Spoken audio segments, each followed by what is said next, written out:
Is punk in a funk? Punk rock is now officially middle-aged. It was 40 years ago that the first punk festival took place in London.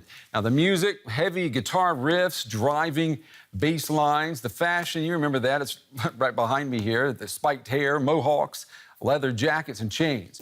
London became the epicenter of the punk movement, and it spread, Germany included.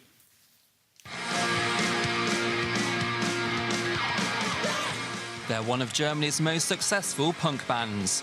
Die Toten Hosen provide the soundtrack to some of the most memorable moments in recent German history. From reunification to the country's win at the 2014 Football World Cup.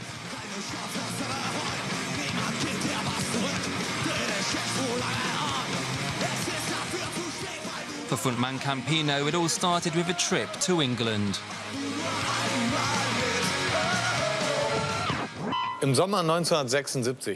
I turned 14 in the summer of 1976.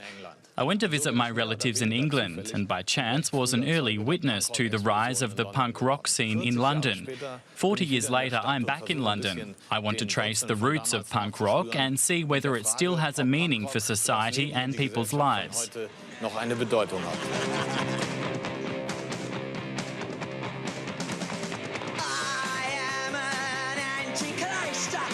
One thing has changed. Instead of being connected with anarchy, attitude and outrage, punk is now an accepted part of the English capital's cultural history. You see the 100 Club there?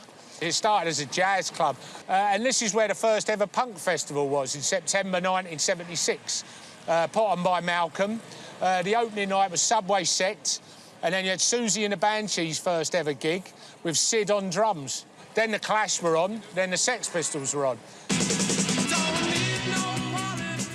England in the 1970s, a decade of economic decline, strikes and riots on the streets. The younger generation was in open revolt against the system. Flamboyant fashion and crazy haircuts were the rallying cry of their rebellion. Sex Pistols manager Malcolm McLaren and fashion designer Vivienne Westwood got their inspiration for the punk look from a musician in New York. Richard Hell, who was a junkie and didn't have enough money to cop, and his girlfriend, she slashed his T-shirt up, and he was in a terrible state, so he pinned his T-shirt with safety pins, and his hair was all over the place. And Malcolm thought, oh, that's good, I love that. Take that back to London, that's a good one. And the rest is history. Punk is the voice of rage, it's the rhetoric of rage. I don't think you'd have Anonymous today without punk. I don't think Pussy Riot certainly wouldn't exist. They adopt those punk approaches, that in-your-face, uncompromising attitude to get what they want. The fact that punk is still out there lurking, I like to think of it as undead. We need it really badly. Someone's got to do it. It's got to be kids coming up with something you just don't believe when you see it, you know. Something as weird as Donald Trump, but, you know, in a positive sense. Something as completely as insane as that would be great, you know. Well, maybe a guy like Donald Trump would provoke a reaction from the... Yeah, maybe that's what we need. President Trump. Then it will all kick off. The Ramonas, an all-girl tribute to the Ramones, one of the most influential punk bands of all time. The original rebels are all grown up, but the punk flag is still flying high.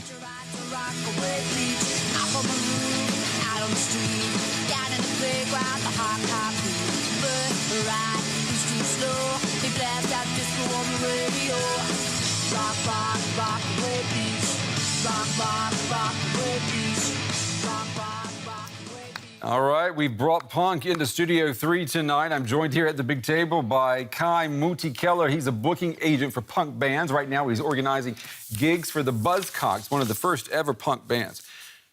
Muti, it's good to have you on the show. I'm going to ask you, why is your nickname Muti? That is what the Germans call the Chancellor, and in English it means mommy. Why do they call you mommy? I was first. Were you the first? Well, Muti?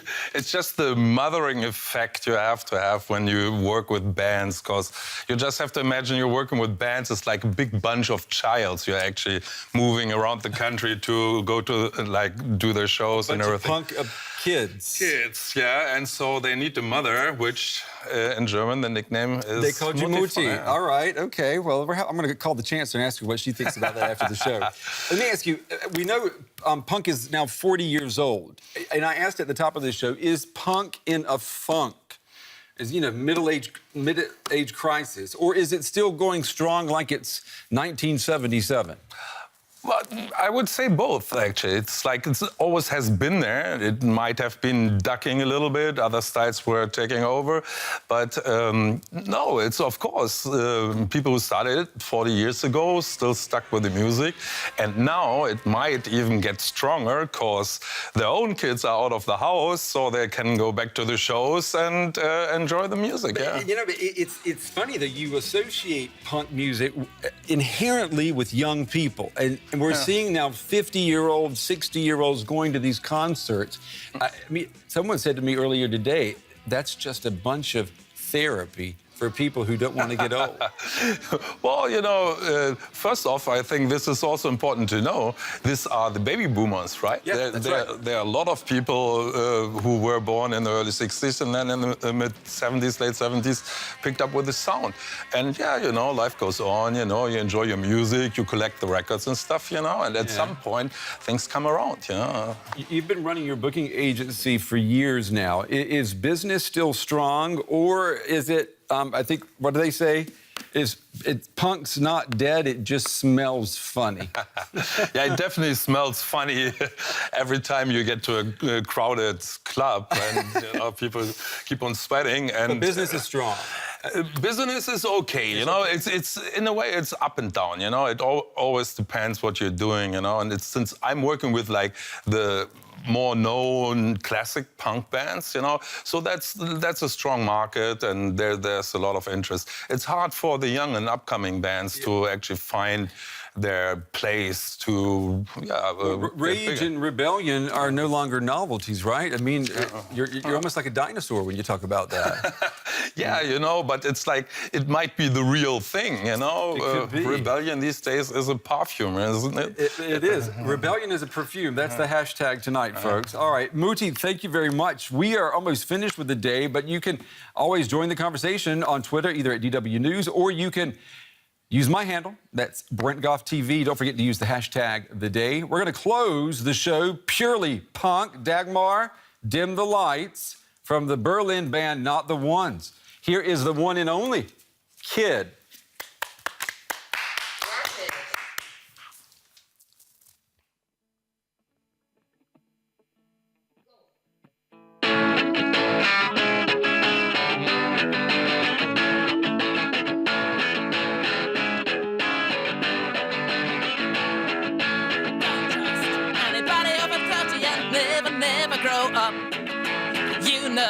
All the good ones died young, and you're sure 27 is enough. Soon you're 30, and you've got nothing to show, and you're too old and too young to go. Still not grown up, still not famous or important, just your moods are always in tow. Is it a personality crisis? Is it more? When in your head all the different voices are at war. Is it a personality crisis? Is it more? When in your head all the different voices are at war.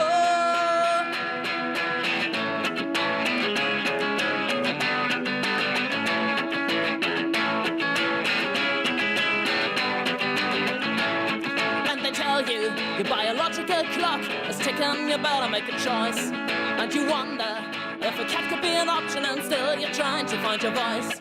When you listen to all the news on radio, you still can hardly bear the pain. You want to run out and scream at all the madness, but most of the times you're just saying, is it a personality crisis? Is it more? When in your head all the different voices are at war. Is it a personality crisis? Is it more? When in your head all the different voices are at war.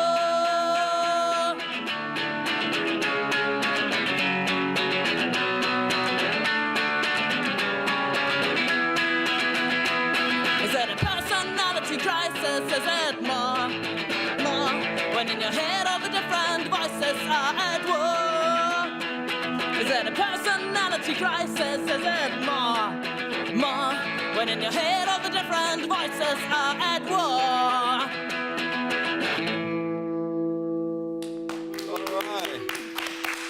All right. Kid, have you got one more? It's not eins. You got one more? Yeah.